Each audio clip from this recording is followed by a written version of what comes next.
Montague is a little green tank engine, but everyone calls him Duck because the other engines used to say he waddled.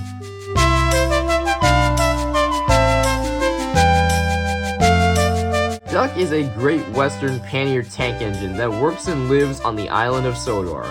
He runs his own branch line along with Oliver and his 3 slip coaches. Duck knows how to hold his own and stands no nonsense from anyone and likes to do things the Great Western way. He's cheerful, mature, sometimes stubborn, but still very hardworking when the going gets tough. I've been so looking forward to covering Duck in this series. He's one of, if not the biggest Mega Ultra fan favorite by many, and I think it's about time that I did him justice. So, without further ado, here's why Duck is the most special character of Thomas and Friends. Let's start from the very beginning. Duck was built in 1929. He is based on a 5700 class Pannier tank engine that worked at Paddington, the station on the Great Western Railway. 863 of these engines were built by various manufacturers over a 21-year period, making it the most produced class of British tank engines. Duck was introduced in the 11th Railway Series book, Percy the Small Engine, when he was brought onto the island of Sodor to help with the increasing workload. When Percy was relocated to Thomas's branch line, Duck became the new station pilot for the big station, and stayed there for over 10 years. He worked very hard during this period, doing things, as he puts it, by the Great Western way. There are 2 ways of doing things, Duck told them. The Great Western way, or the wrong way. This is Duck's biggest and most defining character trait. He is very proud of his Great Western background, and this makes sense since the Great Western Railway was very proud of its engines and brand, and Duck is basically the embodiment of that. A character with ties to an actual railway and bonds with other real-life engines, a representation of actual locomotives that exist. He's a marker of that point in the series when they started to develop Sodor into the real world, and introduce actual railway history and lore into it. This is prominent in stories like Domeless Engines, when Duck meets City of Truro, another engine part of the Great Western Railway. May I talk to you? He asked shyly. Of course, smiled the famous engine. I see you are one of us. I try to teach them our ways, said Duck modestly. All ship-shape and Swindon fashion, that's right. This Great Western pride also causes him to sometimes be stubborn and call others out when they don't do things the proper way. Naturally, because of this by-the-books attitude, Duck didn't get along well with the big engines, Henry, Gordon, and James. I remember on the Great Western, that tin pot railway. Tin pot indeed, let me tell you. In most of the earlier books, every time we see them together, it's usually always arguing. We are tired of you. We like diesel. We don't like you. You tell tales about us to trucks. I don't. You do. I don't. You do. They warmed up to each other eventually, but it definitely started off rocky. Duck also has the dynamic with Diesel, a very crucial one at that.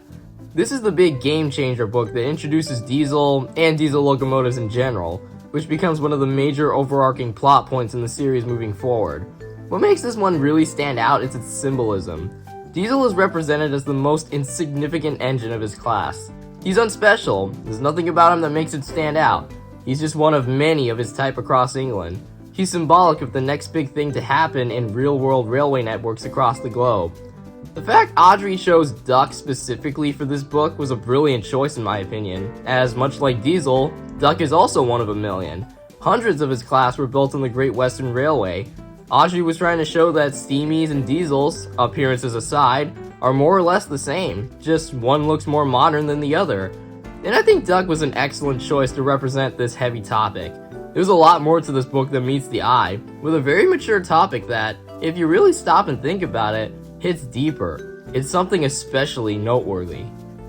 As the book series continued, Duck would continue to be pushed into the foregrounds as one of the main characters. When Stepney visited the island, he and Duck had a little adventure and paid out a snooty Diesel by taking over his express train.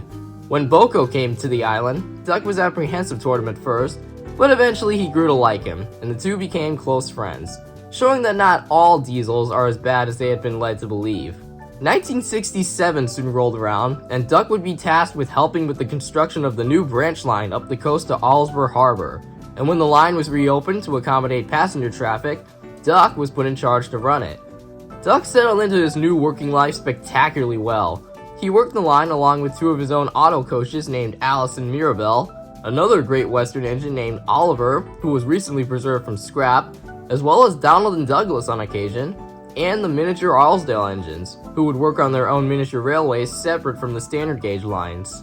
It's pretty clear that Wilbert Awdry had a lot to say with Duck in the books, with so much potential to grab in him, and he used him the most he could. The later half of the book series was kind of Duck's opportunity to break out and be involved in more stories. He consistently kept up his appearances until the very end. From living in the busiest railway, to being sent on Sodor and becoming a station pilot, to kickstarting the steamy diesel conflict, to running his own branch line, Duck definitely had a lot of range.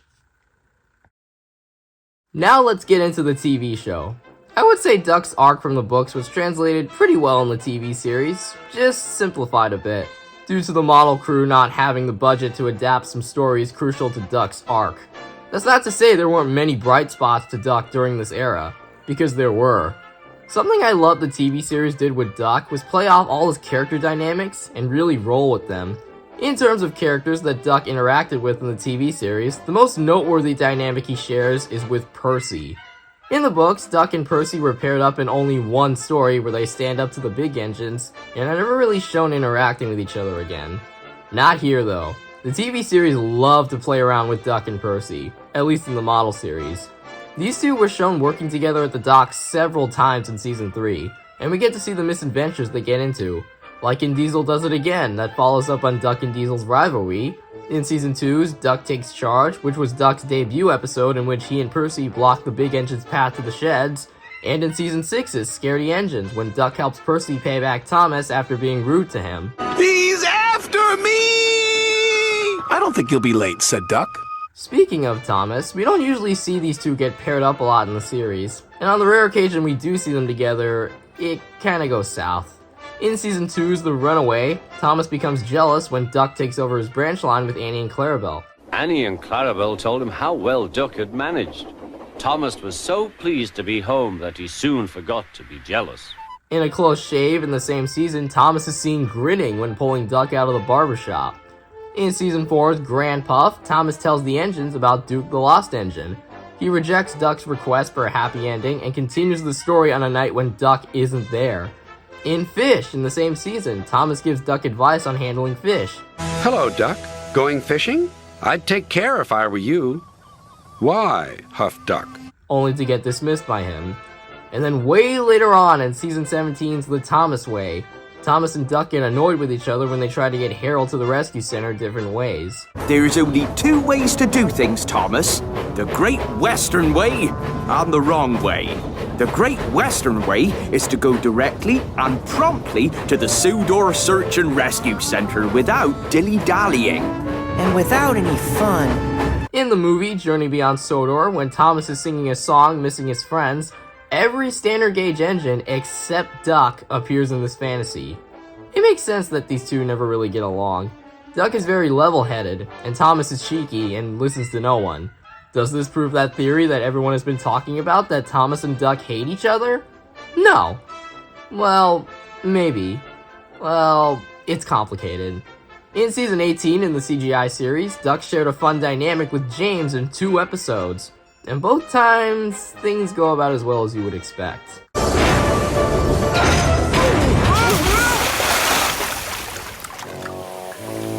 I already talked about this in my James video, but I like this dynamic a lot, because you're pairing up two characters that have completely different personalities.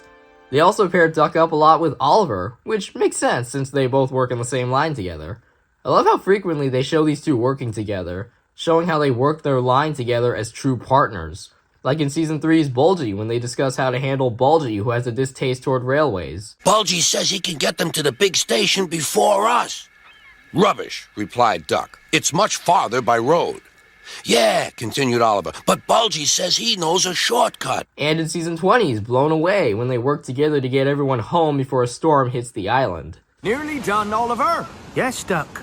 Just one more journey to Tidmouth and back. Me too. One more run to Alsborough, then home. Maybe we'll both get back to our sheds before the storm arrives. I hope so.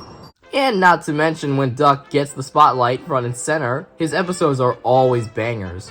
All at Sea is definitely his best episode of the whole model series. Duck dreams of wanting to see the horizon someday, either traveling along the waters or flying out into the sky.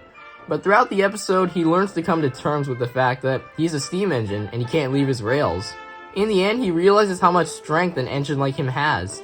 He accepts his limits and where he currently stands, with his friends, where he can continue to dream of what lies beyond the horizon, rather than actually experiencing it. I love how Duck is utilized here, showing that underneath all that great Western pride, he has dreams. He has interests beyond his capability, just like people in real life. The moral of the story is so grand and mature, making it such a huge standout. In the Thomas way, the narrator gives us a brief recap on who Duck is supposed to be.